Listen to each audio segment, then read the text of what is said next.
Sobat Mitra, apa kabar? Senang sekali saya Arini bisa menyapa sobat semua di YouTube channel KSP Mitra Parahita. Dalam kesempatan kali ini saya bertemu dengan sepasang suami istri. Beliau adalah Pak Aris dan Bu Rina. Apa sih yang menarik dari kedua pasangan ini dan apa yang mereka lakukan saat masa pandemi? Penasaran kan? Yuk langsung saja bertanya dengan beliau. Halo Pak Aris dan Bu Rina, apa kabar? Baik. Baik, monggo memperkenalkan diri terlebih dahulu dengan Sobat Mitra. Oh ya, perkenalkan saya Aris dan ini istri saya Bu Rina. Ini punya toko spray di Taman Bunga Wonosari, dan saya sebagai guru di SMP Negeri 2 Giri Subo Gunung Kidul, Pak. Ya, oke Pak. Kami penasaran kan kenapa di masa-masa pandemi ini kan banyak sekali masyarakat yang mungkin takut untuk memulai usaha. Iya. Berbeda dengan Bu Rina dan Pak Aris ini di masa pandemi justru merintis usaha jualan online. Apa sih Pak yang mendasari awal mula untuk merintis itu, apa Pak alasannya?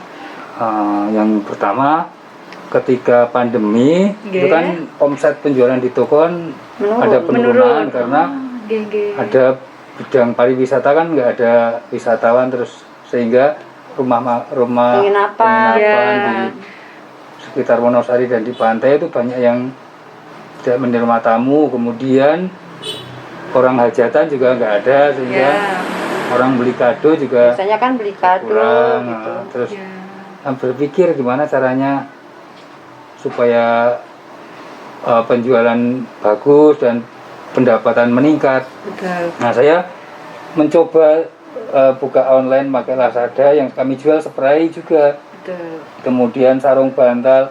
Pertamanya itu. Tapi pendapatnya kan masih stuck saja gitu ya, Pak ya. Pendapatannya sekitar, keuntungannya 1.600.000 satu bulan. Naik turun begitu, terus saingannya juga banyak.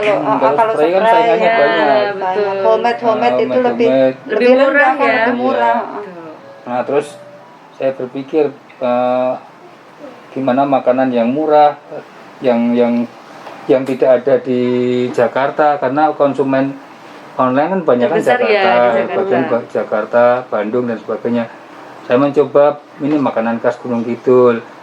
Gimana, terus mula-mula saya jual per kilo dan per setengah kilo. Ya. Nah, tapi dengan menjual setengah kilo dan 1 kilo tuh kok pendapatannya masih 1 hari sekali, 2 kali.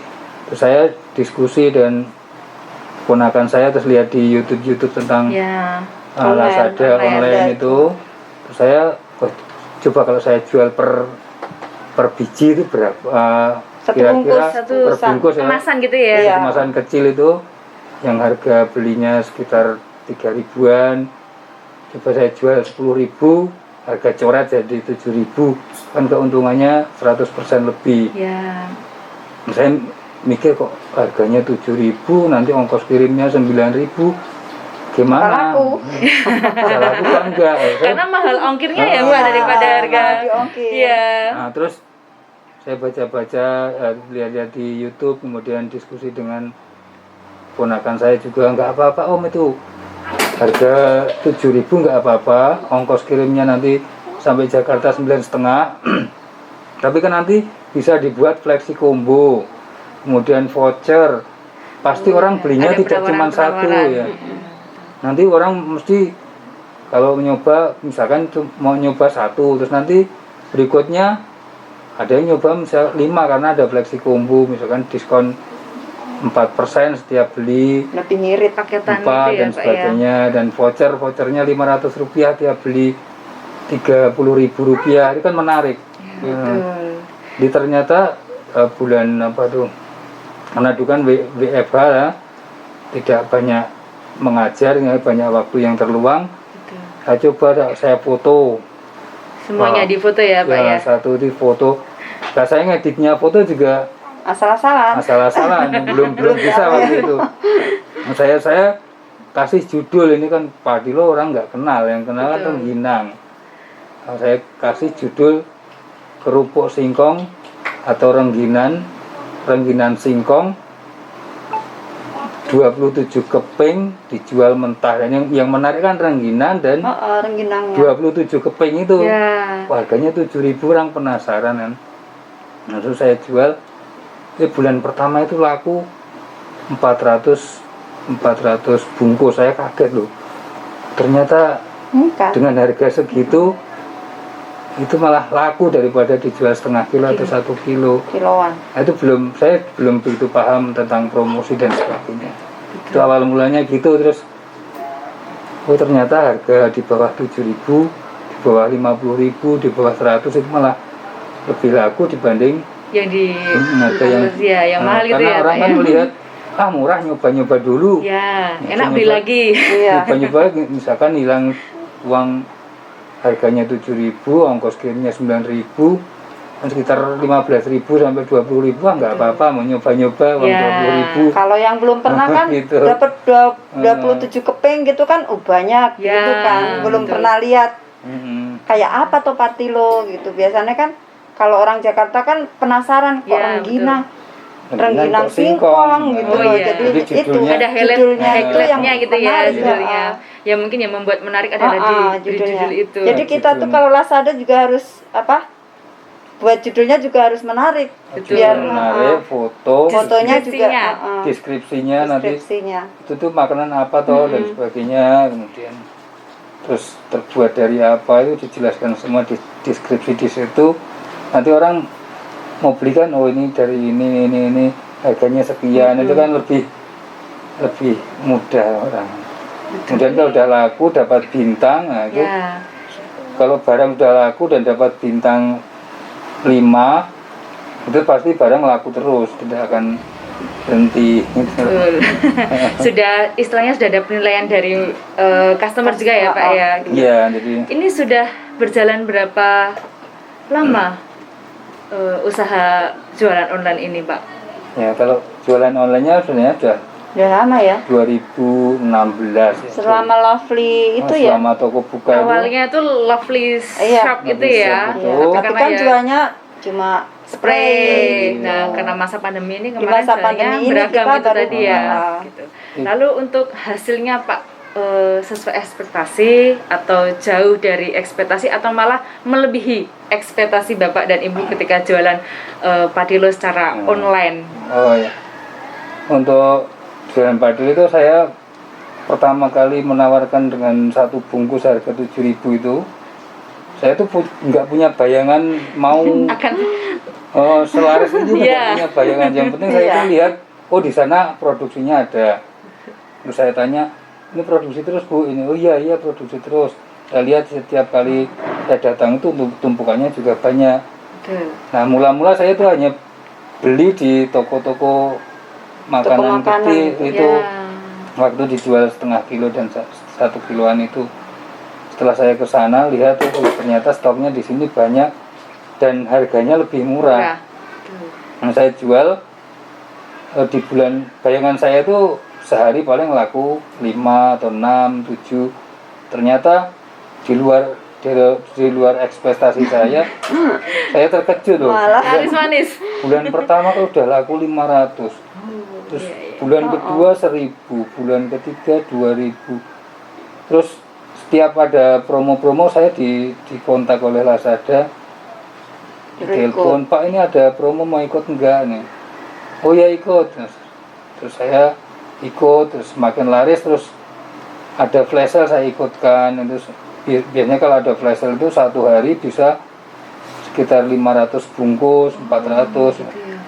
Ya, dari bulan September 2020 sampai sekarang bulan November 2021 itu ya bisa terjual sekitar 15 ribuan dari 1 toko saya. Nah, toko yang satunya yang Purina juga terjual, dan di anak saya yang juga jual di Lazada juga sudah ribuan yang terjual. Kemudian yang di Shopee saya juga mencoba di Shopee karena Shopee juga peluangnya besar. Karena sebenarnya pembeli itu 50% lebih itu belinya ke Shopee, karena paling mudah. Ya. Paling mudah. Tapi saya lihat di Shopee ada saingannya, ini harganya di bawah Lebih harga rendah. saya. Lebih rendah. Nah ini ya saya coba, mereka jual misalkan 3.600 atau 4.000, saya jual 5.000, tapi tetap masih laku. Tetap masih. Jadi yang dilihat orang itu fotonya, deskripsinya itu akan Sama nilai itu sama tadi ya, nih. Pak ya. Kalau udah ada penilaian mesti laku terus. Nah, mungkin ini banyak yang penasaran ya Pak ya. Mohon maaf nih, kan berjualan online itu kan sangat dekat dengan teknologi, dengan kaum milenial gitu. Iya. Padahal untuk usia Bapak dan Ibu ini sudah tidak lagi muda gitu ya. Iya, baru 27. Baru 27 jalan itu tadi. Iya. Gitu. Lalu kesulitan apa sih yang sering dihadapi saat berjualan online gitu? Boleh di-sharingkan. Kalau tadi kan enak-enaknya saja Iya. nih, keuntungan-keuntungan. Nah, kesulitannya Iya, seperti apa? ya ya sebenarnya untuk seusia saya dan Ibu Rina ini sudah usia yang tidak familiar dengan teknologi dengan informasi, karena ini kan dunianya anak milenial. Betul, Jadi anak-anak zaman now. anak-anak zaman now yang usianya di bawah 30, ya kisaran belum sampai 40. Nah, kalau saya kan sudah di atas 27 ya. Baby boomers ya Pak ya. 20 tahun yang lalu saya usianya 37 berarti. Nah, bagaimana cara saya untuk mengatasi itu? Ya mula-mula saya tanya dulu pada yang bisa, tanya sedikit-sedikit, lalu setelah itu bisa sedikit, coba kan diajari saya untuk upload produknya bagaimana. Oh, nguploadnya begini Om, terus laku. Lalu setelah itu saya cari-cari juga di YouTube channel YouTube kan banyak itu yang cara meningkatkan penjualan di online, di Shopee, dan sebagainya. Saya nonton itu terus saya terapkan, ternyata bisa meningkat juga. Jadi kendala sebenarnya untuk teh ini, karena kita harus mengikuti zaman, kita harus belajar.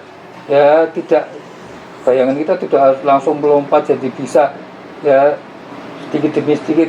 Mula-mula kita dulu kan belum bisa pakai WA. Betul. Tadinya SMS jadi WA.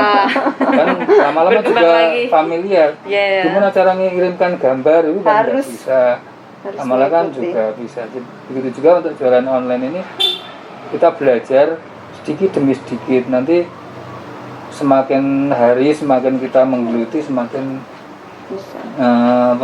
semakin kita menguasai. Oh, ini ternyata ada fitur-fitur ini yang bisa dikembangkan, bisa diterapkan gitu.